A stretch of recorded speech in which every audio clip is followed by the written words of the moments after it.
Hey guys, कैसे आप सब। I hope you are doing well. I am Sandeep, welcome to CSC circle. तो हम लोग डिस्कस कर रहे थे UPSC 2020 टेस्ट सीरीज, ठीक है। और ये विजन IAS की टेस्ट सीरीज नंबर आपको देखने को मिलेगी 23rd है, ठीक है। 23rd का ये फर्स्ट पार्ट है। ये साइंस एंड टेक की आपको आप लोग जो कह रहे थे ना, तो उसी लिए साइंस एंड टेक की ये सेक्शनल वाली हम डिस्कस कर रहे हैं।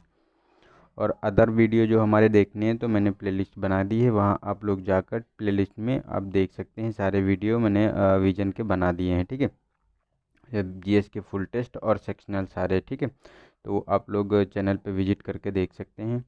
और गाइज, आज थोड़ी प्रॉब्लम थी मेरे गले से, मतलब आवाज़ नहीं निकल रही थी, गले में बहुत पेन हो रहा था। मैं सुबह उठा वीडियो रिकॉर्ड करने के लिए, बट 10 क्वेश्चन रिकॉर्ड किए तो उसमें वॉइस बिल्कुल भी नहीं आ रही थी, मेरे गले से वॉइस निकल ही नहीं रही थी। तो मैं उठा, फिर उसके बाद पानी गर्म किया, नमक डाल के गरारा वरारा किया, लेकिन फिर भी तब भी नहीं हो पा रहा था। तो टेस्ट किया तो अभी लगभग मैं 9 बजे के समथिंग बैठा हूँ रिकॉर्ड करने के लिए, ठीक है। तो अगर कहीं वॉइस में कोई प्रॉब्लम हो तो डोंट माइंड, इसको थोड़ा सा इग्नोर करना।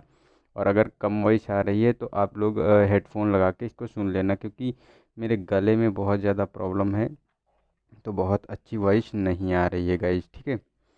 और इसीलिए मेरा आज लेक्चर भी लेट हो गया। वैसे तो मैं रिकॉर्ड करने वाला नहीं था दोबारा, लेकिन मैंने सोचा कि आप लोगों का एग्ज़ाम है, आप लोग वेट कर रहे होंगे, इसीलिए मैं रिकॉर्ड कर रहा हूँ, ठीक है। तो डोंट माइंड, देखते हैं कब तक ये गले में दिक्कत रहती है। थोड़ा सा 2-3 दिन मैनेज कर लीजिए आप लोग, ठीक है। तो थोड़ी वॉइस कम हो सकती है। और एक मैडम जी हैं, गुलाबशा मैडम जी, ठीक है ना, उन्होंने बहुत अच्छे तरीके से आंसर दिया। मैंने जो द्रविड़ शैली के बारे में पूछा था कि उसकी विशेषता, इवन उन्होंने इतने अच्छे से एलेबरेट करके डिस्क्राइब किया है, तो उसमें इवन मुझे भी कुछ चीज़ें नहीं पता थी। तो मतलब बहुत शानदार तरीके से आंसर दिया है। ये होता है डेडिकेशन, मतलब तैयारी करने का, ठीक है। तो ऐसे आप लोग भी आंसर देख सकते हैं। और अगर उसके बारे में देखना है तो पिछले वाले वीडियो में हमारे जाके उसमें कमेंट बॉक्स में देख लीजिए, बहुत अच्छे शानदार तरीके से उन्होंने आंसर दिया है जो शैली के बारे में बताया है, ठीक है। तो आप लोग भी आंसर ऐसे दिया करो और एक दूसरे के आंसर रिव्यू भी कर लिया करो, जिससे कि उसका जो है अच्छे से आप लोगों को जो चीज़ें नहीं आपको पता हैं वो दूसरे को पता होती हैं, तो वो आप लोग देख सकते हैं, ठीक है। तो चलते हैं क्वेश्चन नंबर 1 पे। तो क्वेश्चन नंबर 1 है हमारा, हाल ही में जारी national guidelines for gene therapy project development and clinical trial के संदर्भ में निम्नलिखित कथनों पर विचार कीजिए। तो फर्स्ट है कि इसका उद्देश्य भारत में जीन थेरेपी प्रक्रियाओं को विनियमित करना है। सेकेंड है कि यह भारतीय नैदानिक जांच रजिस्ट्री CTRI के सभी नैदानिक परीक्षणों के पंजीकरण को अनिवार्य बनाती है, ठीक है। और थर्ड है कि ये जीन थेरेपी उत्पादों का उत्पादन करने वाली सभी संस्थानों के लिए संस्थागत जैव सुरक्षा समिति यानी IBSCA की स्थापना को अनिवार्य करती बनाती है। तो ये तीनों के तीनों हमारे स्टेटमेंट सही है, क्योंकि जो ये national guidelines for gene therapy project development and clinical trial के संदर्भ में निम्नलिखित कथनों पर विचार जो कहा गया है, तो इसके बारे में ये सही है तुम्हारा कि इसका उद्देश्य है भारत में जीन थेरेपी की जो प्रक्रियाएं चलती हैं, ठीक है, उन्हीं को विनियमित करना है। और जो ये नैदानिक भारतीय नैदानिक जांच रजिस्ट्री यानी CTRI है, ये सभी नैदानिक परीक्षणों के पंजीकरण को अनिवार्य बनाती है। और क्योंकि जितने भी ये मतलब जीन थेरेपी की प्रोजेक्ट चल रहे हैं उनको जो है ये पंजीकृत कराना आवश्यक होता है। और थर्ड में है, ये जीन थेरेपी उत्पादों का उत्पादन करने वाली सभी संस्थानों के लिए संस्थागत जैव सुरक्षा समिति की स्थापना को अनिवार्य बनाती है, कि मतलब जो भी जीन थेरेपी करेगा, मतलब जो प्रोजेक्ट चला रहा है, उसको जो है एक समिति गठित करनी पड़ेगी, ठीक है। ये भी अनिवार्य है। तो हमारा तीनों स्टेटमेंट इसमें सही है, तो हमारा डी ऑप्शन सही हो जाता है, ठीक है। चलते हैं नेक्स्ट क्वेश्चन पे। तो नेक्स्ट है हमारा, के संदर्भ में फोटोसेल के संदर्भ में निम्नलिखित कथनों पर विचार कीजिए। तो फर्स्ट है कि फोटोसेल प्रकाश विद्युत प्रभाव का एक प्रौद्योगिकी अनुप्रयोग है, ठीक है। सेकेंड है कि यह उपकरण है जिसके विद्युतीय गुणधर्म प्रकाश को प्रभावित होते हैं। और थर्ड है कि चोर घंटी यानी बर्गलर अलार्म में जो बर्गलर अलार्म जो होते हैं उसमें फोटो सेल्स का उपयोग किया जाता है। तो तीनों स्टेटमेंट सही है, क्योंकि फोटो सेल्स का जो है ये जो चोर घंटी यानी बर्गलर अलार्म होता है उसमें भी प्रयोग किया जाता है। और ये जो विद्युत विद्युतीय गुणधर्म प्रकाश से प्रभावित होते हैं जो उपकरण, उसमें भी इसका प्रयोग किया जाता है। और फोटो सेल जो होता है प्रकाश विद्युत प्रभाव का एक प्रौद्योगिकी अनुप्रयोग है। तो ये तीनों हमारे सुमेलित हैं, डी वाला ऑप्शन हमारा सही हो जाता है। नेक्स्ट है हमारा थर्ड क्वेश्चन नंबर, इसमें कहा गया है कि निम्नलिखित युग्मों पर सही सुमेलित कौन से युग्म है बताना है। तो अम्ल दिए हुए हैं, उनके उपयोग दिए हुए हैं। तो ऑक्जेलिक अम्ल की बात करें तो चमड़े के विरंजन में प्रयोग किया जाता है। एसिटिक अम्ल की बात करें तो ये खाद्य पदार्थों के प्रसंस्करण में। और सिट्रिक अम्ल ये धातुओं की धुलाई में। और बेंजोइक अम्ल संचयक बैटरी में। तो देखो ये गलत है। संचायक बैटरी में तो जो सल्फ्यूरिक अम्ल होता है उसका इस्तेमाल किया जाता है, ना कि बेंजोइक अम्ल। बेंजोइक अम्ल का तो दवा और जो भोजन होता है उसके परीक्षण में इसका प्रयोग किया जाता है। तो हमारा ये गलत हो गया। और सिट्रिक अम्ल ये धातुओं की धुलाई में प्रयोग किया जाता है। एसिटिक अम्ल हमारे खाद्य पदार्थों के प्रसंस्करण में। और ऑक्जेलिक अम्ल जो है ये मतलब चमड़े के विरंजन में भी इस्तेमाल किया जाता है। तो हमारे 1, 2 और 3 तीनों स्टेटमेंट सही हैं, फोर्थ वाला गलत है। तो हमारा डी वाला ऑप्शन सही हो जाता है। चलते हैं नेक्स्ट क्वेश्चन पे। तो नेक्स्ट है क्वेश्चन नंबर 4। इसमें कहा गया है कि निम्नलिखित में से कौन सी पृथ्वी में मात्रा के आधार पर तत्वों की प्रचुरता के सही क्रम को प्रदर्शित करता है। तो इसमें बताना है कि पृथ्वी में कौन सबसे ज़्यादा प्रचुर मात्रा में पाया जाता है तत्व, उसके बाद कौन पाया जाता है, और उसके बाद। तो ये ऑर्डर में लगाना है आपको, डिक्रीजिंग ऑर्डर में। तो देखो इसमें फर्स्ट ऑप्शन है कि आयरन, सिलिकॉन, मैग्नीशियम, ऑक्सीजन। ठीक है। सेकेंड है कि oxygen, iron, silicon, magnesium. B है कि सी है ऑप्शन हमारा ऑक्सीजन, आयरन, मैग्नीशियम, सिलिकॉन। और डी है कि आयरन, ऑक्सीजन, सिलिकॉन और मैग्नीशियम। तो हमारा डी वाला ऑप्शन ये जो ऑर्डर में सही लगा हुआ है, क्योंकि सबसे ज़्यादा आयरन पृथ्वी में देखने को मिलेगा, उसके बाद ऑक्सीजन है, फिर सिलिकॉन है और फिर मैग्नीशियम पाया जाता है। ठीक है। नेक्स्ट है कि 5 क्वेश्चन नंबर, इसमें कहा गया है कि वैश्विक जलवायु जोखिम सूचकांक जारी किया जाता है। तो ए ऑप्शन है जर्मन वाच द्वारा। बी है कि वैश्विक आर्थिक विश्व आर्थिक मंच द्वारा। और सी है कि संयुक्त राष्ट्र आर्थिक कार्यक्रम द्वारा। और डी है कि जलवायु परिवर्तन पर अंतर सरकारी पैनल द्वारा। तो हमारा ए वाला ऑप्शन सही है, जो जर्मन वॉच है। ठीक है। इसी के द्वारा जारी किया जाता है। विश्व आर्थिक जो ये मंच होता है ये प्रतिवर्ष आपको देखने को मिलता है, जारी किया जाता है। इसमें जो 3 पैरामीटर को ज़्यादा मतलब फिर 3 पैरामीटरों का आकलन किया जाता है, जैसे आर्थिक क्षति कितनी हो रही है उस देश में। ठीक है। जीडीपी में कितनी गिरावट आ रही है, और जान माल की कितनी मतलब क्षति हो रही है। इन 3 चीज़ों का इसमें अवलोकन किया जाता है। ठीक है। उसी के आधार पर रैंकिंग दी जाती है। नेक्स्ट है हमारा क्वेश्चन नंबर 6। इसमें कहा गया कि पौधों के लिए अपनी स्फीति यानी टर्जिटी टर्जिडिटी को बनाए रखने के लिए आवश्यक मृदा में जल की निम्नतम मात्रा को जाना जाता है। तो फर्स्ट है कि मृदा जल धारिता के रूप में। बी है कि उपलब्ध जल क्षमता के रूप में। सी है कि स्थायी मलानी बिंदु के रूप में। और डी है कि मृदा की कुल जल संग्रहण क्षमता के रूप में। तो इसमें देखो सी वाला ऑप्शन हमारा सही है, जो स्थायी मलानी बिंदु होता है ये मतलब जो हमारी सॉइल होती है। ठीक है। सॉइल में इतना पानी हो जो मतलब पौधों को मुरझाने से बचाता है, उसी को जो है मलानी बिंदु के रूप में माना जाता है। अगर उससे कम पृथ्वी मतलब सॉइल में जहाँ पौधे हैं वहाँ पे अगर उससे कम पानी अगर मृदा में होगा वहाँ पे, तो पौधे सूख जाएंगे वहाँ पे। ठीक है। तो ये मतलब मुरझाने से बचाता है, इतनी मतलब न्यूनतम मात्रा तो होनी ही चाहिए मृदा में। ठीक है, जल की। तो हमारा सी वाला ऑप्शन सही है। नेक्स्ट है 7 क्वेश्चन नंबर, इसमें निम्नलिखित कथनों पर विचार कीजिए। तो फर्स्ट है कि जाइलम ऊर्ध्वगामी और अधोगामी दोनों शिक्षाओं में संवहन कर सकता है, जबकि फ्लोएम द्वारा केवल ऊर्ध्वगामी दिशा में ही संवहन किया जा सकता है। ठीक है। सेकेंड है कि जाइलम जल और खनिज संवहन करता है, जबकि फ्लोएम भोजन और पोषक तत्वों का संवहन करता है। तो ये सेकेंड सही है, क्योंकि जो जाइलम होता है ये जल और खनिज का संवहन करता है मतलब। और जो फ्लोएम होता है ये आपको देखने को मिलेगा, जो भोजन का जो प्रकाश संश्लेषण के द्वारा जो भोजन बनता है वो मतलब अ, पौधों के जो है विभिन्न भागों में पहुंचाता है। ठीक है। लेकिन जल और जो देखने को मिलेगा, जल और जो लवण होते हैं इसको पत्तियों तक पहुंचाने के लिए, ठीक है, ये मृदा से पत्तियों तक, जड़ से पत्तियों तक पहुंचाने के लिए जाइलम काम करता है। तो ये ऊर्ध्वगामी करता है, ना कि अधोगामी में। ठीक है। तो ये फर्स्ट वाला हमारा स्टेटमेंट गलत हो गया। और जो फ्लोएम होता है ये अधोगामी दिशा में संवहन करता है। तो ये हमारा फर्स्ट वाला स्टेटमेंट गलत है और सेकेंड वाला सही है, तो हमारा बी वाला ऑप्शन सही हो गया। नेक्स्ट है हमारा क्वेश्चन नंबर 8। इसमें कहा गया है कि अनिषेक जनन यानी पार्थेनोजेनेसिस पद संदर्भित करता है। पार्थेनोजेनेसिस मतलब जो जिसमें निषेचन नहीं होता है, फर्टिलाइजेशन नहीं होने के साथ साथ जो है फल बनता है। जैसे केला में जो है अनिषेक यानी पार्थेनोजेनेसिस होता है, ठीक है।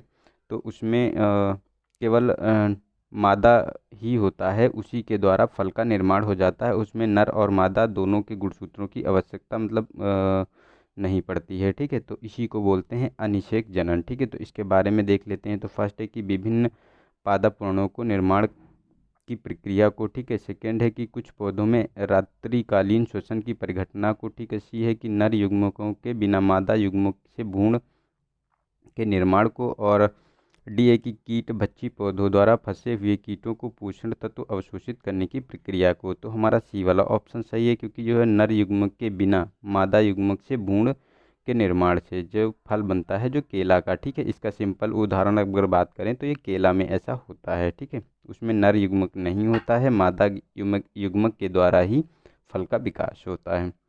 तो हमारा सी ऑप्शन सही हो गया। नेक्स्ट है हमारा 99 क्वेश्चन नंबर। इसमें निम्नलिखित कथनों पर विचार करना है। मतलब युग्म दिए हुए हैं तो सजीव हैं और उसके उपयोग दिए हुए हैं कि किसका किस में उपयोग किया जाता है। तो फर्स्ट है कि स्ट्रेप्टोकोकस, तो ये थक्का स्फोटक है, ठीक है। और लाइपेज है, ये अपमार्जक है। साइक्लोस्पोरीन है, ये आपको कोलेस्ट्रॉल को कम करने में अभिकारक है। स्ट्रेटिन है, ये मतलब आपको प्रतिरक्षा निरोधक के रूप में प्रयोग किया जाता है, जो मतलब एक सजीव होता है।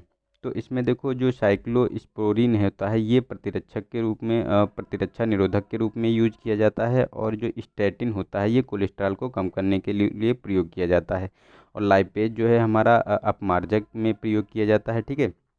और स्ट्रेप्टोकोकस होता है या थक्का स्फोटक, यानी थक्का स्फोटक की बात करें तो क्लोट बस्टर जो होता है, ठीक है, उसमें यूज किया जाता है। तो ये दोनों हमारे एक और दो सुमेलित हैं, लेकिन ये दोनों हमारे गलत हो गए। तो हमारा बी वाला ऑप्शन सही हो जाता है। नेक्स्ट है हमारा क्वेश्चन नंबर 10। इसमें कहा गया है कि विषाणुओं के संदर्भ में निम्नलिखित कथनों पर विचार कीजिए। तो फर्स्ट है कि विषाणु सामान्यतः जीवाणुओं से बड़े होते हैं, ठीक है। सेकेंड है कि विषाणु जीवित कोशिकाओं से बाहर प्रतिकृति बना सकते हैं और विभिन्न विशिष्ट पोषक कोशिकाओं से बाहर संवर्धित किए जा सकते हैं। और थर्ड है कि विषाणुओं में कोई संरचना कोशिकीय संरचना नहीं होती है। तो इसमें कौन सा सही नहीं है स्टेटमेंट, उसके बारे में बताना है। तो देखो इसमें ये तो हमारा स्टेटमेंट सही है थर्ड वाला, क्योंकि विषाणुओं में कोई कोशिकीय संरचना नहीं होती है। ये मतलब दूसरी कोशिकाओं पर निर्भर करते हैं। जैसे कोरोना वायरस का देखो, जो कोरोना वायरस है, ठीक है। तो इसमें क्या करते हैं कि जब मतलब ये किसी सजीव के संपर्क में आता है, ठीक है, तभी ये मतलब एक्टिव होता है, ना कि वैसे तो ये पैसिव मोड में रहता है। अगर कोई मतलब जीवित सेल से संपर्क में नहीं आता है तो ये पैसिव मोड में ही पड़ा रहता है, ठीक है। तो थर्ड वाला तो स्टेटमेंट सही है। और फर्स्ट वाला जो कहा गया है कि इसमें जीवाणुओं से बड़े होते हैं, तो नहीं नहीं नहीं, विषाणु जो होते हैं सामान्यतः जीवाणु के छोटे छोटे होते हैं, ठीक है। तो ये हमारा गलत हो गया और सेकेंड भी गलत हो गया, क्योंकि इसमें जो कहा गया है कि विषाणु जीवित विषाणु जीवित कोशिकाओं से बाहर प्रतिकृति बना सकते हैं और विशिष्ट पोषक तत्वों से बाहर संवर्धित किए जा सकते हैं, ठीक है। तो ये गलत है, ये बाहर नहीं होते हैं। ये मतलब एक सेल के में ही ये अपने गति कर सकते हैं और उसी से अपना पोषण प्राप्त करते हैं, ना कि बाहर से किसी विशिष्ट कोशिका से, ठीक है। तो ये भी हमारा गलत है। तो दो और एक और दो हमारे गलत हो गए, गलत पूछा गया है। तो हमारा जो है सी वाला ऑप्शन सही हो जाता है।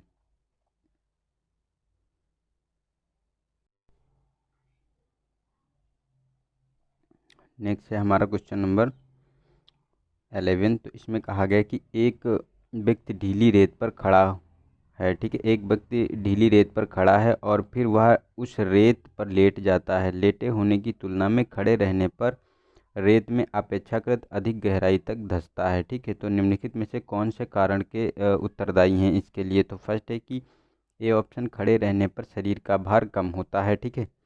बी है कि मानव शरीर का घनत्व रेत की तुलना में कम होता है। सी है कि खड़े रहने पर रेत पर आरोपित दाब उच्च होता है और लेटे रहने पर शरीर और रेत के मध्य घर्षण अधिक होता है। तो देखो सी वाला ऑप्शन हमारा सही है। इसका कारण क्योंकि खड़े रहने पर रेत में आरोपित दाब उच्च हो जाता है, क्योंकि जब इंसान खड़ा होता है तो उसके देखो दो पैर ही लगते हैं, तो दो पैर मतलब क्षेत्रफल कम होता है तो इसके दबाव अधिक लगेगा, इसीलिए जो है रेत में धंस जाता है अधिक गहराई तक।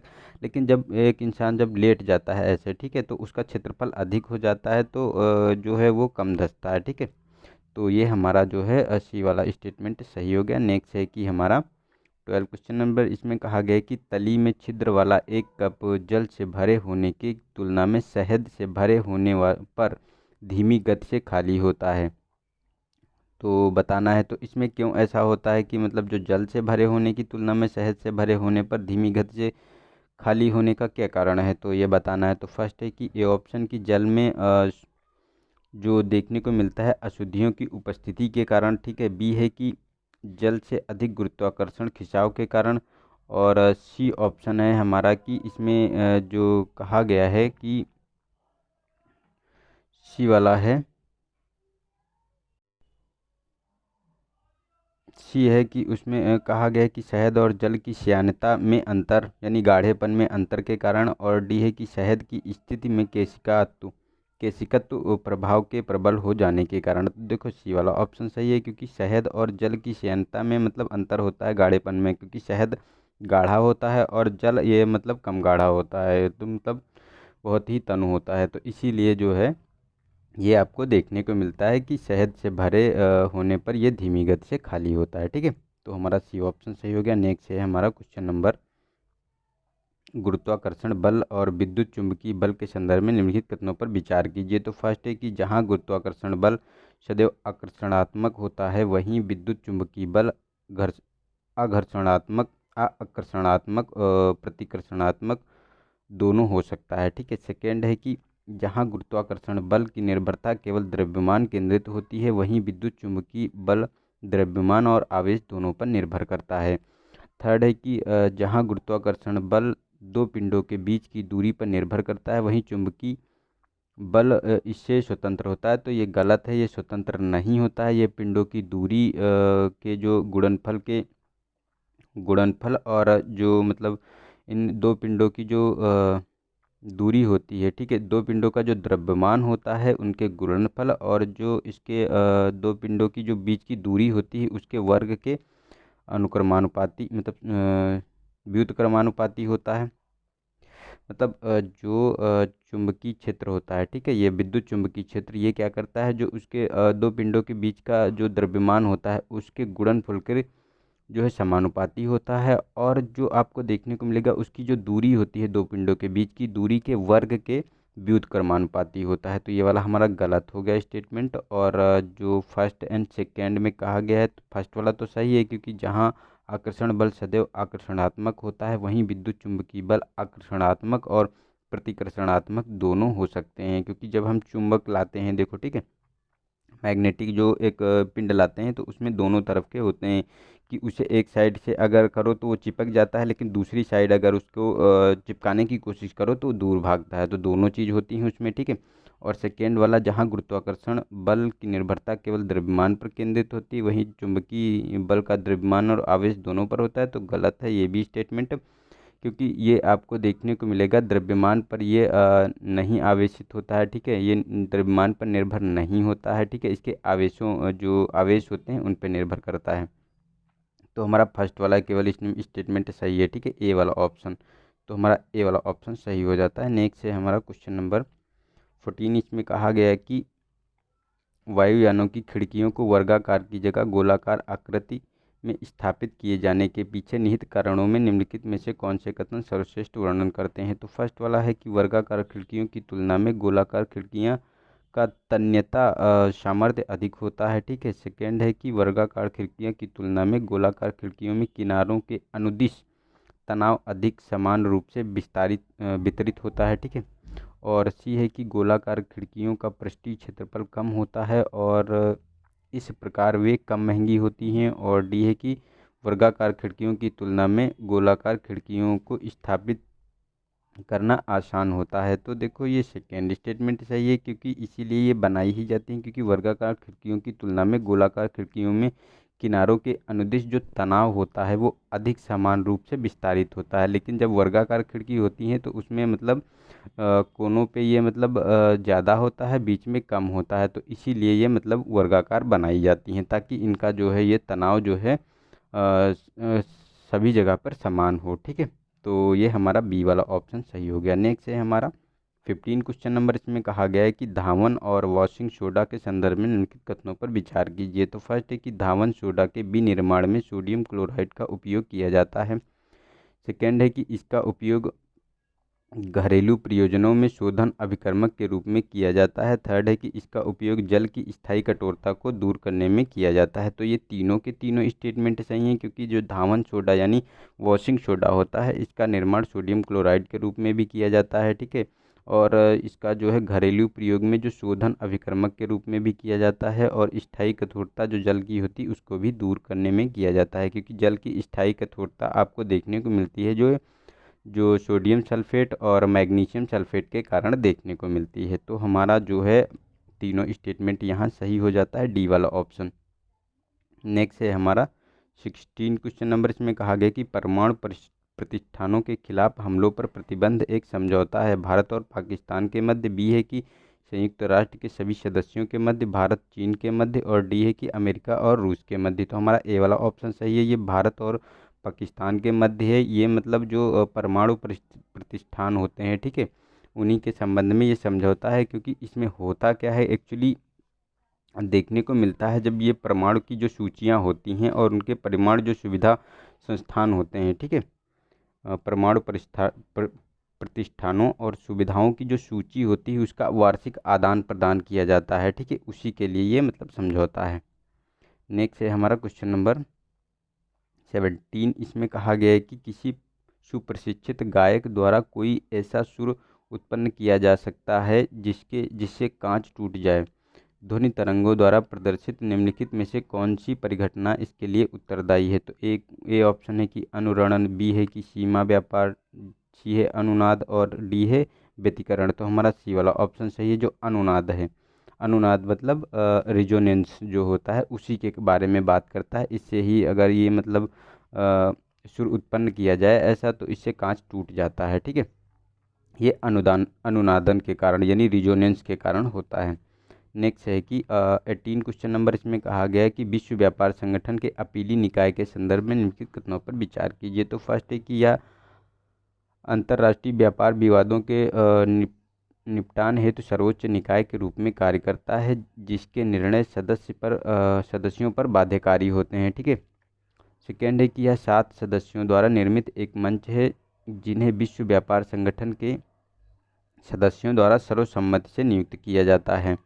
तो इसमें जो कहा गया है इसके बारे में ये दोनों हमारे स्टेटमेंट सही हैं, क्योंकि जो है विश्व व्यापार संगठन के जो अपीली निकाय हैं ये अंतर्राष्ट्रीय व्यापार विवादों को निपटाने और सर्वोच्च निकाय के रूप में कार्य करता है। ठीक है, जिसके निर्णय को बाध्यकारी बनाया गया है सदस्यों पर, और ये 7 सदस्यों से निर्मित एक मंच है जिसे विश्व व्यापार संगठन के सदस्यों द्वारा सर्वसम्मति से नियुक्त किया जाता है। तो हमारे दोनों स्टेटमेंट ये हमारे सही हो गए, तो हमारा सी वाला ऑप्शन सही हो जाता है।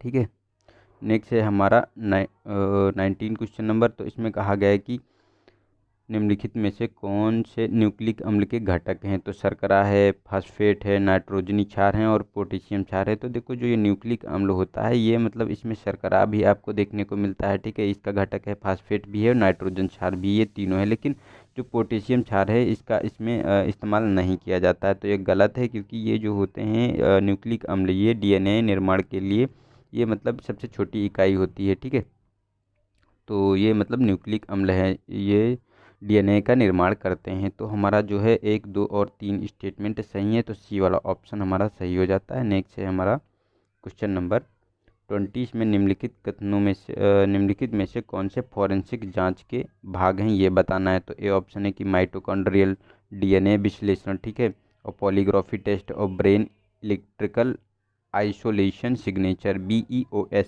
प्रोफाइलिंग। तो ये तीनों का तीनों इस्तेमाल किया जाता है जो फॉरेंसिक जांच होती है। ठीक है, इसमें माइटोकॉन्ड्रियल जो डीएनए होता है, पॉलीग्राफी टेस्ट होता है, और brain electric isolation signature profiling जो होती है, ठीक है, तीनों का इस्तेमाल किया जाता है। जो अपराध की जो मतलब जो अपराध किया जाता है वहाँ जो एविडेंस मिलते हैं या मतलब साक्ष्य मिलते हैं उसके आधार पर सब मतलब इसका किया जाता है। तो हमारा जो है तीनों स्टेटमेंट सही है, तो डी वाला ऑप्शन सही हो जाता है।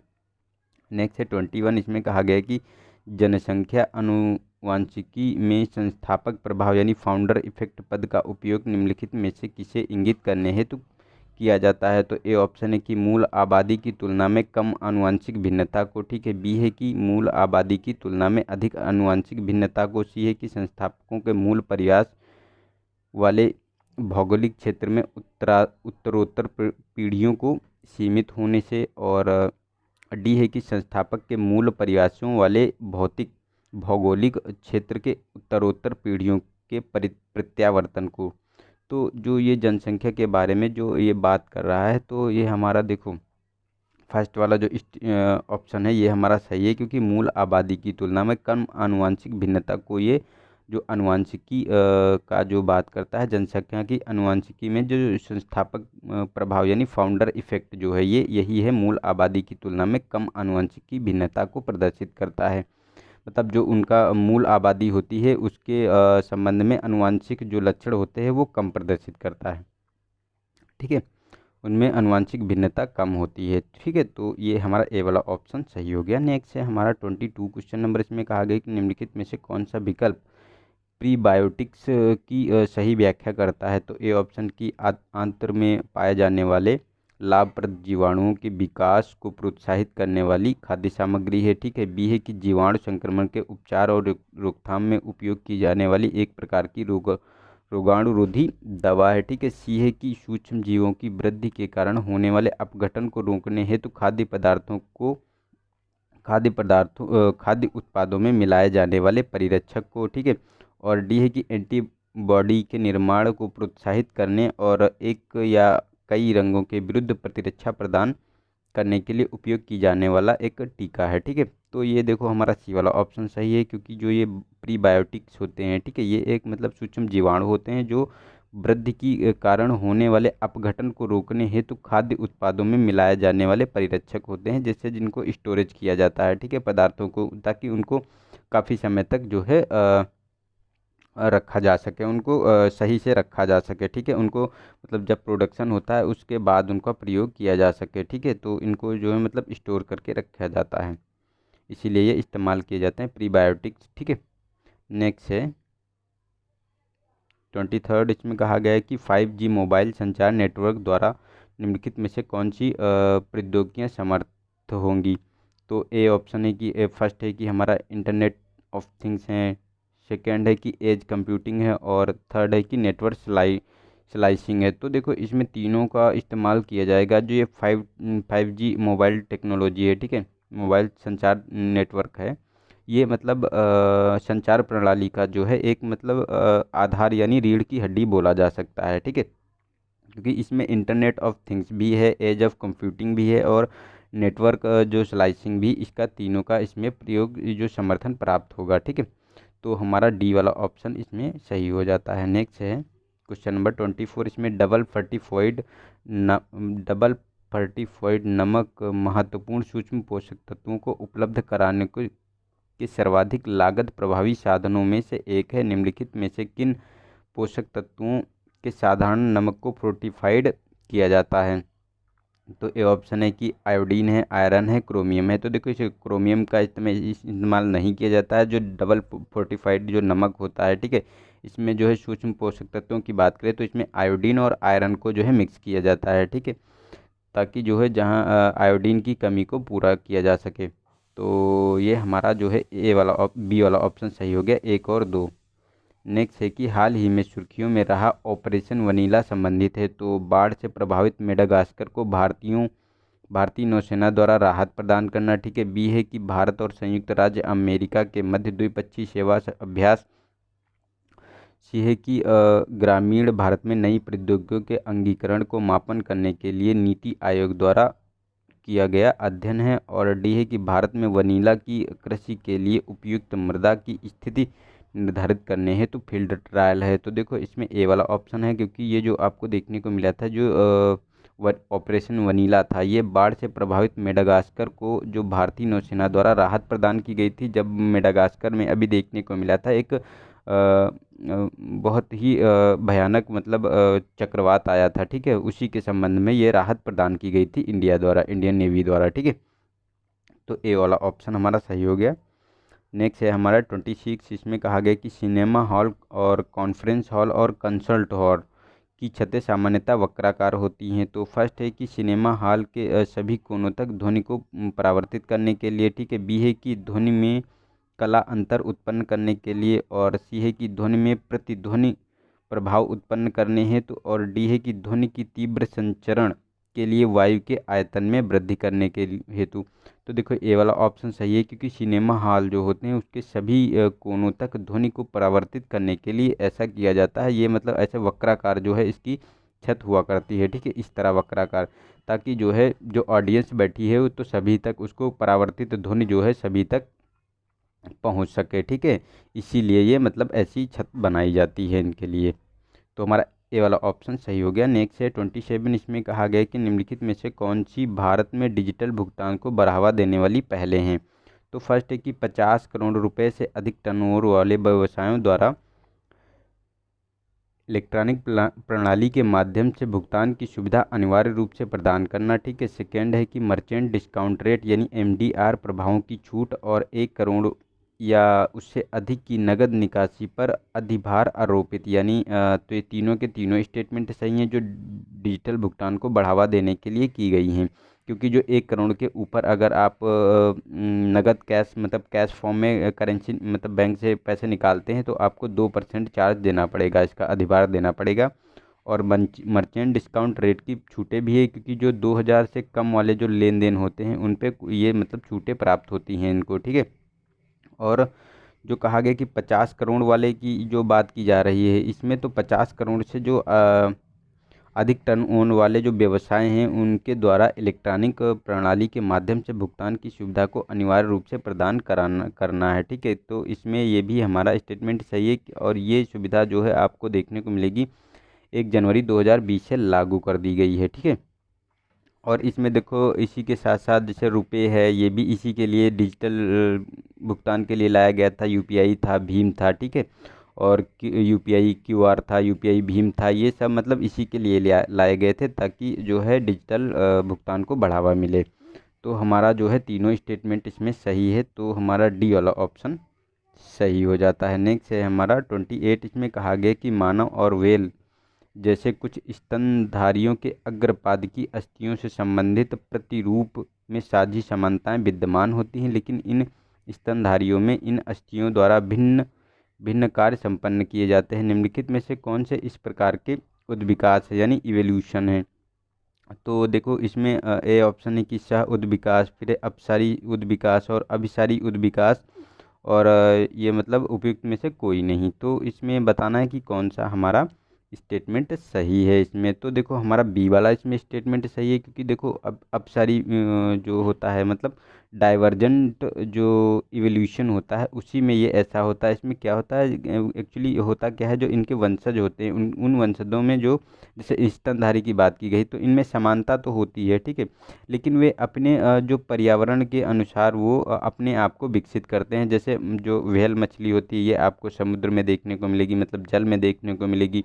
तो अग्रपाद की अस्थियां तो समान है, लेकिन वो मतलब पंखों में परिवर्तित हो गई हैं। लेकिन जो मनुष्य है वो उनका हाथ के रूप में यूज करता है, ठीक है। तो उसकी आकृति थोड़ा सा मतलब अलग हो गई है, लेकिन उसके जो अस्थियां हैं वो एक तरह की उसकी समानताएं विद्यमान है। तो ये हमारा बी वाला ऑप्शन सही होता है इसका। तो ये अपसारी उद्विकास होता है, यानी डाइवर्जेंट इवोल्यूशन होता है उनका। नेक्स्ट है हमारा 29, इसमें कहा गया है कि निम्नलिखित में से कौन से अनुप्रयोग या परिघटनाएं डॉपलर प्रभाव पर आधारित हैं। तो फर्स्ट है कि चमगादड़ द्वारा प्रतिध्वनि का निर्धारण करना, ठीक है। सेकेंड है सोनिक बूम, और पुलिस द्वारा वाहनों की गति को मापने हेतु प्रयोग किया जाने वाला रडार है। तो देखो ये तीनों का इस्तेमाल किया जाता है, जो ये आपको डॉपलर प्रभाव पर आधारित परिघटनाएं हैं, क्योंकि चमगादड़ द्वारा प्रतिध्वनि का निर्धारण भी डॉपलर पर किया जाता है, सोनिक बूम भी डॉपलर पर भी किया जाता है, और पुलिस द्वारा वाहनों की गति को मापने के लिए भी रडार का ही प्रयोग किया जाता है जो डॉपलर प्रणाली पर आधारित है। तो हमारा बी वाला ऑप्शन ये सही हो जाता है इसका, 1, 2 और 3। ठीक है। नेक्स्ट है कि 30 क्वेश्चन नंबर इसमें कहा गया कि निम्नलिखित में से कौन से कवक मूली जैव प्रौद्योगिकी यानी पौधों की जड़ों और मृदा कवक के मध्य सहजीवी संबंध का परिणाम के अनुप्रयोग हैं, उनका मतलब अनुप्रयोग किया जाता है। यानी कवक मूली जैव प्रौद्योगिकी के अनुप्रयोग कौन कौन से हैं। तो फर्स्ट है कि निम्नीकृत भूमि का पुनरुद्धार करना। ठीक है। सेकेंड है कि पौधों को सूखा प्रतिरोधी बनाना। और थर्ड है कि पौधों के रोग या कीट प्रतिरोधी बनाना। तो ये तीनों स्टेटमेंट सही हैं, क्योंकि जो ये मतलब कवक मूली जैव प्रौद्योगिकी है इसका यही काम होता ही है कि मतलब निम्नीकृत भूमि का पुनरुद्धार करना, उसको फर्टाइल बनाना और पौधों को सूखा प्रतिरोधी बनाना कि जहाँ जल नहीं है, ठीक है, वहाँ के लिए पौधों को मतलब तैयार करना ताकि वहाँ भी उसको उगाया जा सके। और जो है कीट प्रतिरोधी बनाना, जैसे कीट बहुत ज़्यादा लग जाते हैं हमारे यहाँ, ठीक है, पौधों में फसलें नष्ट हो जाती हैं, तो उनके प्रतिरोधी फसलों को ही बना दिया जाए ताकि जो है इससे जैसे जेनेटिकली मॉडिफाई क्रॉप बनाई जाती, कपास है, बैंगन है, ये बनाई गई हैं। ठीक है। तो इन्हीं के बारे में तो ये तीनों के तीनों स्टेटमेंट हमारे सही हैं, डी वाला ऑप्शन हमारा सही हो जाता है। नेक्स्ट है 31 क्वेश्चन नंबर। नेक्स्ट है कि निम्नलिखित में से किन नेत्र दोषों में सुधार करने हेतु तो अवतल लेंस का उपयोग किया जाता है। तो फर्स्ट है कि निकट दृष्टि दोष। ठीक है। और सेकंड है कि दीर्घ दृष्टि दोष। और थर्ड है कि जरा दृष्टि दोष। जरा मतलब जो प्रेस बायोमाइपिया होती है। ठीक है। प्रेस बायोमायोपिया, बायोपिया। ठीक है।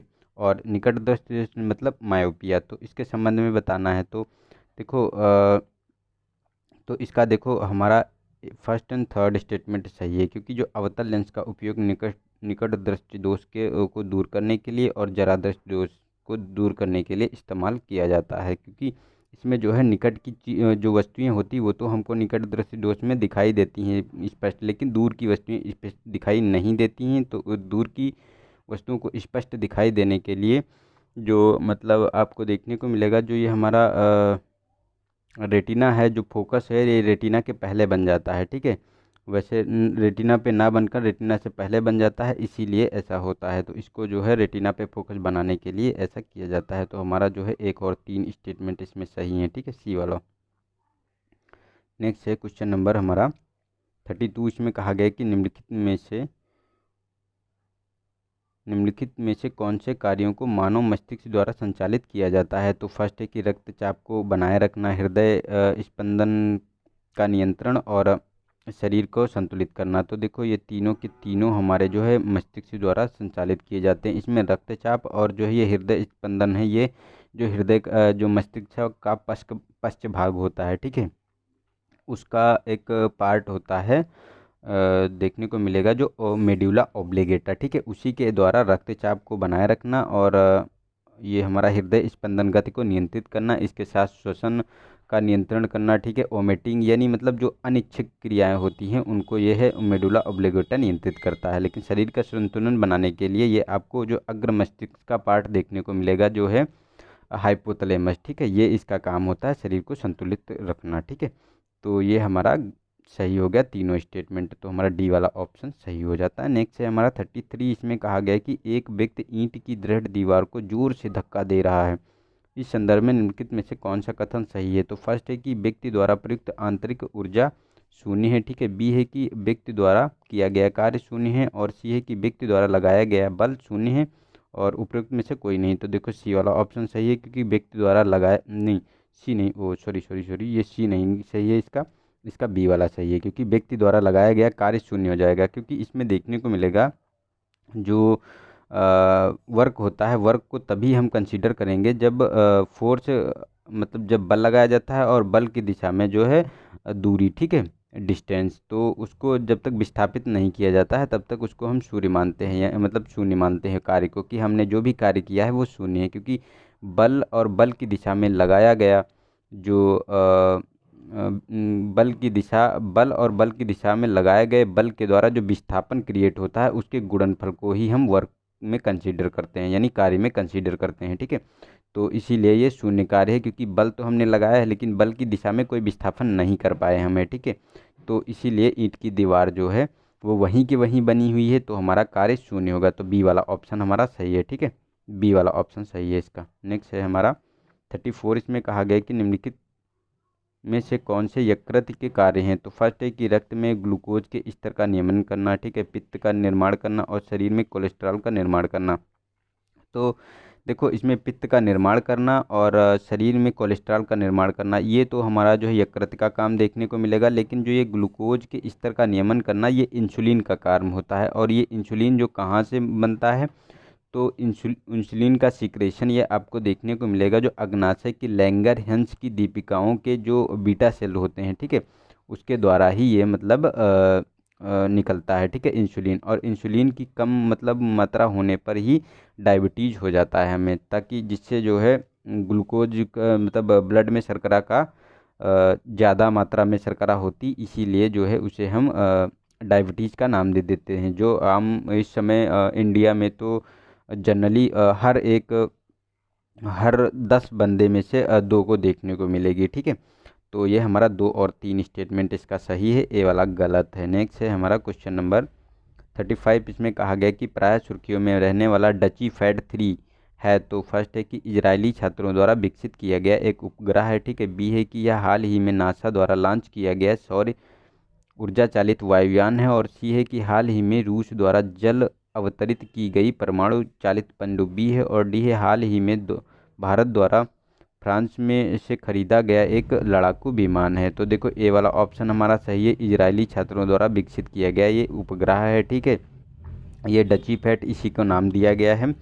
और ये आपको देखने को मिलेगा जो ये इजरायली वाला ये उपग्रह है, ये मतलब बच्चों की पृथ्वी के अवलोकन मतलब बच्चों की पृथ्वी के अवलोकन को करने में सहायता करने के लिए ये डिज़ाइन किया गया है, ठीक है। तो हमारा ये ए वाला ऑप्शन सही हो जाता है। नेक्स्ट है हमारा क्वेश्चन नंबर 36। इसमें कहा गया कि नीचे दिए गए युग्मों में से कौन सही सुमेलित है? तो फर्स्ट है कि रोग है और उसके कारण दिए गए हैं। तो एल्बिनिज्म यानी रंजकहीनता मेलेनिन के अभाव से, ठीक है।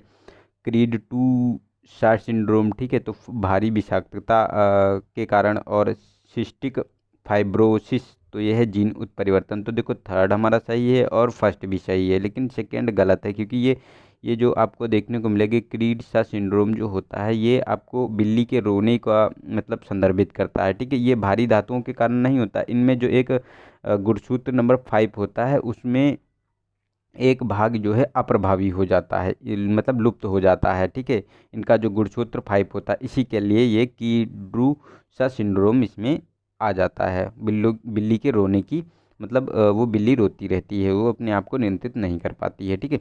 तो इसके कारण ये होता है। और सिस्टिक फाइब्रोसिस के बारे में बात करें तो ये जीन उत्परिवर्तन से होता है। और इसमें मतलब क्या होता है कि गुणसूत्र जो सेवन होता है वो अप्रभावी हो जाता है, जिसके कारण जो है ये मतलब उत्परिवर्तन यानी म्यूटेशन होता है उसमें। और ये एब एल्बिनिज्म जो है ये मतलब रंजकहीनता मेलेनिन के प्रभाव से जो त्वचा में जो ये मतलब कलर उड़ जाते हैं जी, वाइट वाइट स्पॉट पड़ जाते हैं, ठीक है, उसी के बारे में ये बात कर रहा है। तो हमारा एक और 3 स्टेटमेंट सही हो जाता है, सी वाला ऑप्शन। नेक्स्ट है हमारा 37। इसमें कहा गया कि अर्धचालक हमारे द्वारा प्रयोग किए जाने वाले अधिकांश आधुनिक इलेक्ट्रॉनिक उपकरणों में से विद्यमान होते हैं। निम्नलिखित में से कौन से अर्धचालक के संबंध सही हैं? तो अर्धचालक की प्रतिरोधक कुचालक से अधिक और लेकिन सुचालक से कम होती है, ठीक है। सेकेंड है कि सर्वाधिक सामान्य रूप से उपयोग किए जाने वाले अर्धचालक तत्व सिरकान और जर्मोनियम है। तो हमारा देखो सेकेंड स्टेटमेंट सही है, क्योंकि जो अर्धचालक हैं जो सामान्य तौर पर प्रयोग किए जाते हैं ये सिलिकॉन और जर्मोनियम देखने को मिलेंगे। लेकिन जो कहा गया कि अर्धचालकों की प्रतिरोधकता जो कुचालक से अधिक होती है, तो नहीं, कुचालक से ये कम होती है, ठीक है, और सुचालक से अधिक होती है, ठीक है। कुचालक से कम होती है और सुचालक से इनकी प्रतिरोधकता अधिक होती है। तो ये हमारा गलत हो गया फर्स्ट वाला स्टेटमेंट, ये क्योंकि ये अपोजिट कर दिया गया है दोनों के, ठीक है। तो हमारा सेकेंड वाला स्टेटमेंट केवल सही है, बी वाला, ठीक है। चलते हैं नेक्स्ट क्वेश्चन पे। नेक्स्ट है हमारा 38 क्वेश्चन नंबर। इसमें कहा गया कि निम्नलिखित युग्मों पर विचार कीजिए। तो फर्स्ट है कि लवड़ी जल का क्वथनांक आशुत जल की तुलना में कम होता है। और सेकेंड है कि लवणी जल विद्युत का अच्छा सुचालक होता है। और थर्ड है कि लवणी जल का हिमांक आशुत जल की तुलना में निम्न होता है। तो इसमें जो कहा गया है, तो देखो इसमें फर्स्ट वाला स्टेटमेंट ये गलत है, क्योंकि जो है लवणी जल का क्वथनांक आशुत जल की तुलना में कम नहीं होता, अधिक होता है, ठीक है। तो ये वाला गलत हो गया हमारा, लेकिन सेकेंड सही है और थर्ड भी सही है, क्योंकि लवणी जल विद्युत का अच्छा सुचालक होता है। क्योंकि क्या होता है, जिन जो इनमें लवणी जल में जो आयंस होते हैं, ठीक है, वो मुक्त प्रवाह करते हैं, इसीलिए जो ये मतलब अच्छा सुचालक होता है। और लवणी जल का हिमांक अशुद्ध जल की तुलना में निम्न होता है। तो हमारा जो सही हो गया 2 और 3 स्टेटमेंट, तो सी वाला ऑप्शन हमारा सही हो जाता है। नेक्स्ट है हमारा क्वेश्चन नंबर 39। इसमें कहा गया है कि जल की स्थायी कठोरता को दूर करने के लिए निम्नलिखित में से कौन सी विधि का उपयोग किया जा सकता है। तो फर्स्ट है कि आसवन विधि, सोडियम कार्बोनेट को मिलाना, क्वाथन, और यह कास्टिक सोडा को मिलाना। तो देखो क्वाथन द्वारा ऐसा कुछ नहीं किया जा सकता है इसमें, क्योंकि इसमें क्वाथन जो होता है, ठीक है, तो क्वाथन जो होता है किसी चीज़ को मतलब उबाल कर उसे वाष्प में करके जो है उसे शुद्ध किया जाता है। तो हम जो है इससे इसकी स्थायी कठोरता को दूर नहीं कर सकते जल की, ठीक है। लेकिन आसवन द्वारा और सोडियम कार्बोनेट मिलाना और कास्टिक सोडा मिलाना कर इनकी हम दूर कर सकते हैं जल की स्थायी कठोरता। क्योंकि ये जो स्थायी कठोरता आपको देखने को मिलती है, ये कैल्शियम सल्फेट और मैग्नीशियम सल्फेट के कारण होती है, ठीक है। इसीलिए इससे हम दूर कर सकते हैं। तो हमारा 1, 2 और 4 स्टेटमेंट सही हो गया, तो ए वाला ऑप्शन हमारा सही हो जाता है। नेक्स्ट है हमारा क्वेश्चन नंबर 40। इसमें कहा गया है कि global consortium for digital currency governance के संदर्भ में निम्नलिखित कथनों पर विचार कीजिए। तो फर्स्ट है कि यह डिजिटल मुद्राओं के अभिसमय की रूपरेखा तैयार करने पर केंद्रित प्रथम वैश्विक संघ है और यह विश्व आर्थिक मंच की पहल है। तो ये दोनों स्टेटमेंट हमारे सही हैं, क्योंकि ये consortium for digital currency governance जो है ये डिजिटल मुद्राओं के अभिशंसन की रूपरेखा तैयार करने के लिए केंद्रीय प्रथम वैश्विक संघ है। और यह आर्थिक मंच जो विश्व आर्थिक मंच की एक पहल है, ठीक है। तो इसे हाल ही में अभी बनाया गया है। तो हमारा सी वाला ऑप्शन सही हो गया। नेक्स्ट है हमारा 41। इसमें कहा गया है कि निम्नलिखित में से कौन से मानव शरीर के अवशिष्ट अंग हैं, ठीक है। तो फर्स्ट है कि अक्ल, दाढ़, मानव मस्तिष्क और आँखों की पलकें और क्रमिरूप परसेशिका, ठीक है। बी है कि दाढ़, आँखों की पलकें, अधनाल और क्रमिरूप परसेशिका। सी है कि अक्ल, दाढ़, अनुत्तरिक क्रमिरूप परसेशिका। और डी है हमारा कि प्लीहा, अक्लदाढ़ और क्रमिरूप परसेशिका। तो हमारा देखो सी वाला ऑप्शन हमारा सही है, क्योंकि अक्लदाढ़, अनुत्तरिक और क्रमिरूपी परसेशिका मतलब जो देखो अक्लदाढ़ की बात करें तो ये जो विजडम टीथ होते हैं, ठीक है, और ये कॉक्सिल होती है, ठीक, कॉक्सिक्स होती है, ठीक है। और क्रमिरूपी परसेशिका मतलब जो वर्मी फोरम अपेंडिक्स होता है, ठीक है। तो ये हमारे तीनों अवशेषी अंग हैं। तो ये हमारा सी वाला ऑप्शन सही हो जाता है इसका।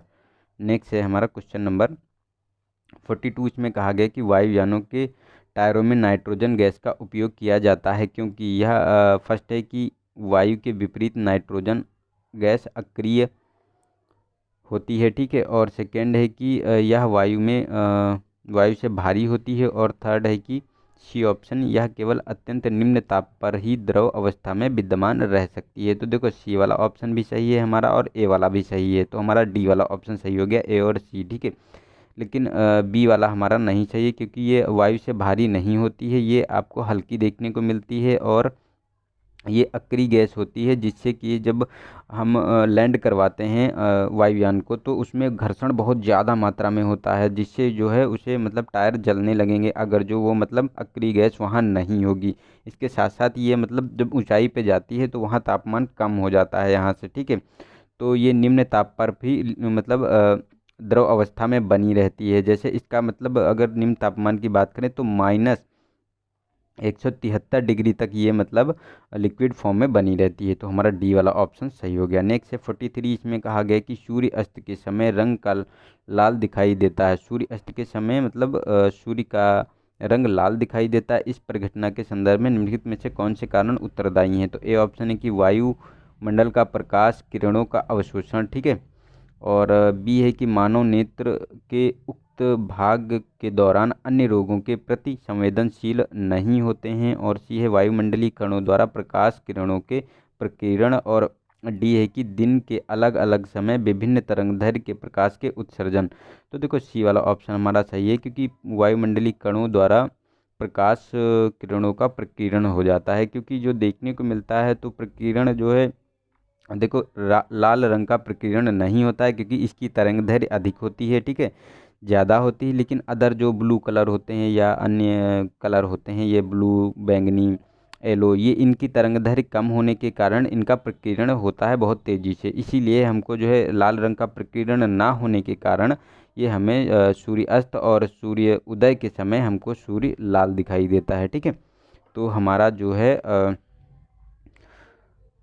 सी वाला ऑप्शन सही हो गया, और प्रकीर्णन के कारण ही हमको आसमान नीला दिखाई देता है पृथ्वी से। ठीक है, तो हमारा सी वाला ऑप्शन सही हो गया। नेक्स्ट है 44, इसमें कहा गया है कि निम्नलिखित में से कौन से कारक उत्परिवर्तन के को प्रेरित कर सकते हैं। तो एक्सरे किरणें हैं, गामा किरणें हैं, मस्टर्ड गैस है, यूवी किरणें हैं, ठीक है, नाइट्रस ऑक्साइड है। तो पाँचों के पाँचों ये आपको देखने को मिलेंगे, ये जो उत्परिवर्तन यानी म्यूटेशन को प्रेरित करते हैं, इनसे जो है म्यूटेशन होने की प्रक्रिया बढ़ जाती है। ठीक है, तो ये हमारे एक्सरे किरणें भी है, गामा किरणें हैं, मस्टर्ड गैस है, यूवी रेज हैं, और नाइट्रस अम्ल हैं। तो हमारा पाँचों का पाँचों स्टेटमेंट सही है इसमें, तो हमारा सही हो जाता है डी वाला ऑप्शन। ठीक है, हमारा जो ये स्टेटमेंट है डी वाला स्टेटमेंट हमारा सही हो जाता है। ठीक है, चलते हैं नेक्स्ट क्वेश्चन पे। तो नेक्स्ट है 45, इसमें कहा गया है कि भारत में बोडो जाति के संदर्भ में निम्नलिखित कथनों पर विचार कीजिए। तो फर्स्ट है कि वे असम अधिकृत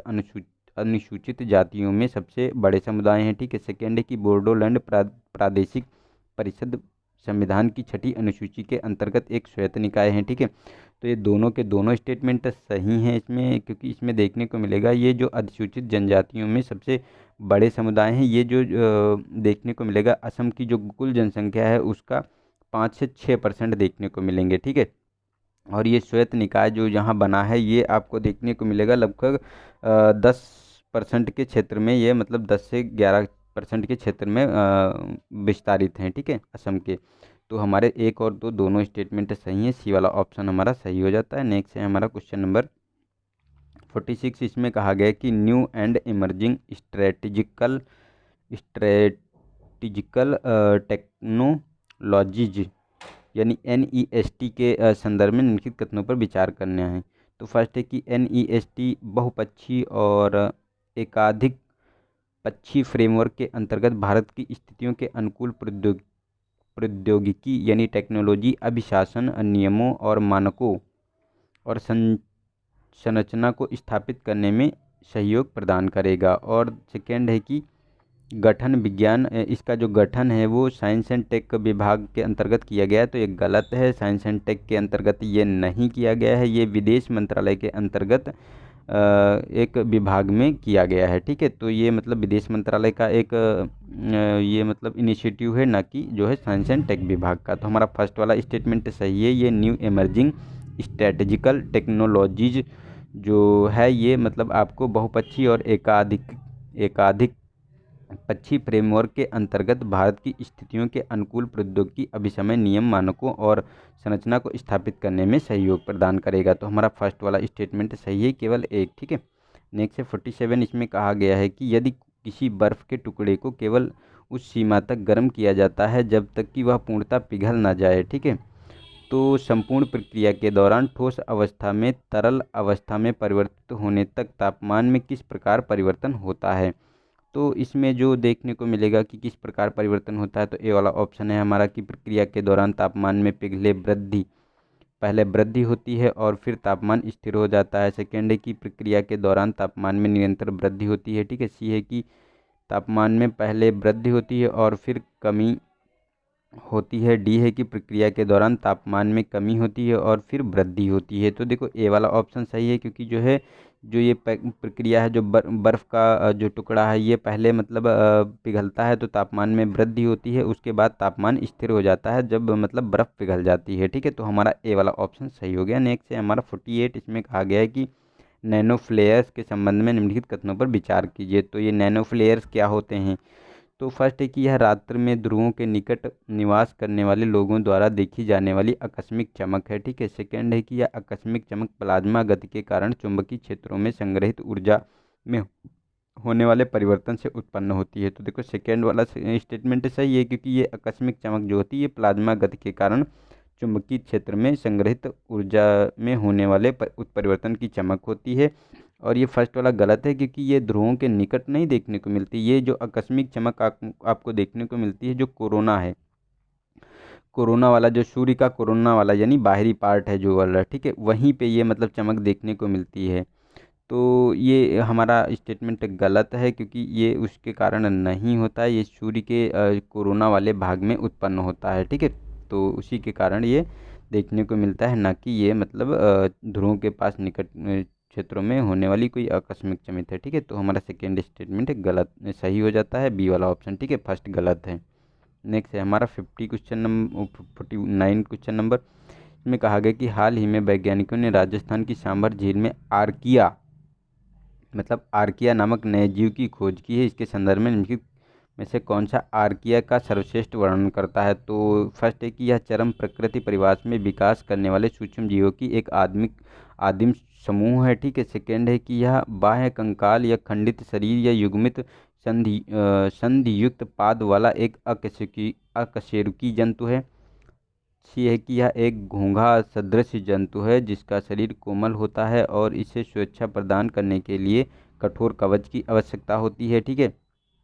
और डी है कि एक समुद्री मछली है जो कभी कभी लवणी और खारे जलों में की झीलों में पाई जाती है। तो देखो हमारा जो ये आर्किया के बारे में जो बात की जा रही, तो ये वाला हमारा स्टेटमेंट बिल्कुल सही है, क्योंकि यह एक चरम प्रकृति परिवार में विकास करने वाले सूक्ष्म जीवों का एक आदिम समूह है, ठीक है।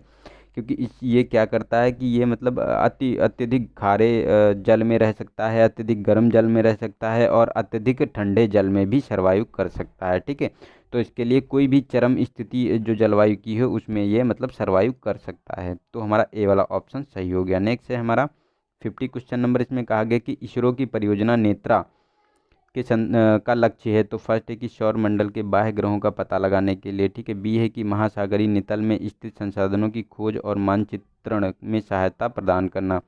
सी है कि भारतीय उपग्रहों को मलबे और अन्य खतरों से सुरक्षित रखने के लिए अंतरिक्ष में एक आरंभिक चेतावनी प्रणाली को उपलब्ध कराना। और डी है कि महानगरों में नेविगेशन को सुगम बनाना। तो हमारा देखो सी ऑप्शन सही है, जो इसरो का ऑपरेशन नेत्रा है, ठीक है। ये भारतीय उपग्रहों के मामले में भारतीय उपग्रहों को मलबे और अन्य खतरों से सुरक्षित रखने हेतु अंतरिक्ष में एक आरंभिक चेतावनी प्रणाली को उनको उपलब्ध कराता है, जिससे जो है हमारे जो जितने भी सैटेलाइट हैं उनको सुरक्षित किया जा सके, और अगर कोई खतरा आए तो उसका पहले ही हमें उसका पता चल जाए, जिसको हम उसको डिस्ट्रॉय कर सकें, ठीक है, और अपने जो है सैटेलाइट को बचा सकें। इसीलिए ये ऑपरेशन नेत्रा जो मतलब ये लक्ष्य जो इसका उद्देश्य बनाया गया है, ये जो मतलब परियोजना है नेत्रा, ठीक है, ये इसरो की परियोजना है। तो ये हमारा सी वाला ऑप्शन सही हो गया। तो हमने आई होप आप लोगों के अच्छा लगा होगा। आज वॉइस तो बहुत अच्छी नहीं आ रही, बहुत स्लो आ रही है, तो गाइज आज के लिए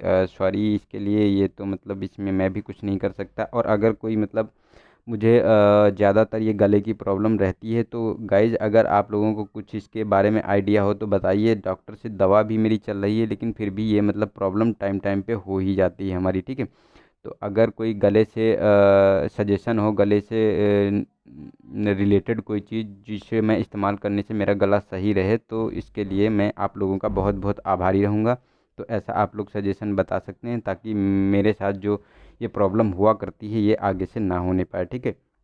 और कल कोशिश करूँगा कि मैं अपना वही 7 से 8 के ही टाइम जो है अपना वीडियो प्रोवाइड करा दूँगा आप लोगों को, ठीक है। तो आप लोग जो है इसको देख सकते हैं। और जो है इसके साथ साथ जो है आप लोग देखो आंसर भी दिया करो जो मैं पूछता हूँ, ठीक है। तो आज के लिए आंसर मैं दे रहा हूँ आपको। 51 का आंसर है कि इसमें बताना है कि निम्नलिखित में से कौन से अणु द्वारा आनुवंशिक पदार्थों के रूप में कार्य करने हेतु आवश्यक गुण हैं। तो इसमें ये आपको आंसर है कि उसे अपनी प्रकृति में बनाए रखने में सक्षम होना चाहिए, उसे रासायनिक अवसंरचना के रूप में स्थिर होना चाहिए, या उस स्वयं को मेंडेलियन लवणों के रूप में अभिव्यक्त करने में सक्षम होना चाहिए। तो ये वाला आंसर आपको लोगों को बताना है, ठीक है। देखते हैं कितने लोगों आंसर बताते हैं हमें, ठीक है। और एक दूसरे का आंसर आप लोग रिव्यू भी कर सकते हैं। तो आज के लिए इतना ही था, ठीक है। आई होप आप लोग को कुछ अच्छा लगा होगा। तो मिलते हैं नेक्स्ट वीडियो में, तब तक के लिए नमस्कार, जय हिंद, जय भारत।